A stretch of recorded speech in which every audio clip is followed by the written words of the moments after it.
देखो 2026 के आईपीएल से पहले आंद्रे रसल ने इंडियन प्रीमियर लीग से रिटायरमेंट का ऐलान कर दिया। ये फैसला आसान तो नहीं था, लेकिन आंद्रे रसल जिनके अंदर अभी भी इतनी क्रिकेट बची हुई है, वो एक हार्ड हिटिंग करते हैं और बॉलिंग में भी काफ़ी अच्छी बॉलिंग करते हैं। आखिरकार उन्होंने आईपीएल से रिटायरमेंट लेने का फैसला किया ही क्यों? चलिए इस बात पर हम गौर देते। तो देखो 2026 के पहले हर टीम को अपनी रिटर्न लिस्ट बतानी थी, लेकिन जब केकेआर की तरफ से रिटर्न लिस्ट आती है तो उन्होंने आंद्रे रसल को बाहर कर दिया। अब आंद्रे रसल को केकेआर ने क्यों बाहर किया? देखो पिछला सीजन आंद्रे रसल का ज़्यादा खास नहीं गया था। वो बॉलिंग में एक दो विकेट तो ले रहे थे, लेकिन बैटिंग से वो कमाल कर ही नहीं पा रहे थे जो बैटिंग में उनके कमाल की ज़रूरत थी। इवन कि उनको कई मैचों में तो बाहर भी बेंच पर बैठा दिया गया। आंद्रे रसल जैसा पावर हिटर जिसने कोलकाता नाइट राइडर्स के लिए इतने ज़्यादा मैच फिनिश कराए,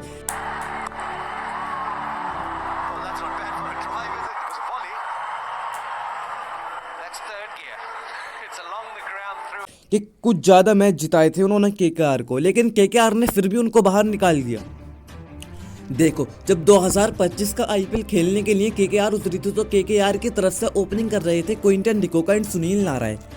दोनों ही ओपनर अच्छे स्टार्ट नहीं दे पा रहे थे, इसलिए मिडिल ऑर्डर पूरा कोलैप्स हो रहा था, चाहे वहां पर रमनदीप सिंह हो या फिर आंद्रे रसल। लेकिन निकाला आंद्रे रसल को आखिरकार क्यों गया? केकेआर आंद्रे रसल की जगह कोई और एक बेहतरीन रिप्लेसमेंट ढूंढना चाहती है जो अगले 5-6 साल तक उसके लिए काम करे। देखो 2026 के मिनी ऑक्शन से पहले केकेआर ने ये तय कर लिया था कि हम बड़े बड़े प्लेयरों को रिलीज कर एक पैसा बचा लेंगे। ज़्यादा पैसा हो जाएगा तो हम मिनी ऑक्शन की तैयारी अच्छे तरीके से कर पाएंगे, और कुछ यूं ही हुआ कि आंद्रे रसल को केकेआर ने निकाल दिया। मानते हैं कि केकेआर ने आंद्रे रसल को उनकी 2025 की परफॉर्मेंस की बेस पर निकाला था, लेकिन एक सीजन खराब जाने से आप किसी भी प्लेयर को जज नहीं कर सकते। लेकिन केकेआर ने बहुत ही गलत किया आंद्रे रसल के साथ। अब 2026 का जो मिनी ऑक्शन होना है वहां पर आंद्रे रसल की बड़ी बड़ी टीमों की नजर थी, जैसे कि चेन्नई सुपर किंग और सनराइजर हैदराबाद चाहती थी कि आंद्रे रसल हमारी टीम में आ जाए।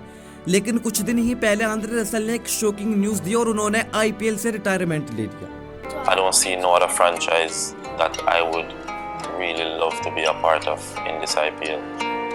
अब देखो आंद्रे रसल का रिटायरमेंट लेना भी सही था, क्योंकि उन्होंने 14 साल तक एक ही फ्रेंचाइजी के लिए खेला है, और आसान नहीं होता किसी फ्रेंचाइजी को छोड़कर दूसरी फ्रेंचाइजी में खेलने के लिए। लेकिन अब आंद्रे रसल केकेआर के पावर कोच बन गए हैं, और आंद्रे रसल अब आपको आईपीएल में कभी खेलते हुए नहीं नजर आएंगे, बल्कि केकेआर की कोचिंग संभालते हुए नजर आएंगे। क्या आपको क्या लगता है कि केकेआर ने आंद्रे रसल के साथ सही किया या गलत? कमेंट में ज़रूर बताएं। वीडियो कैसी लगी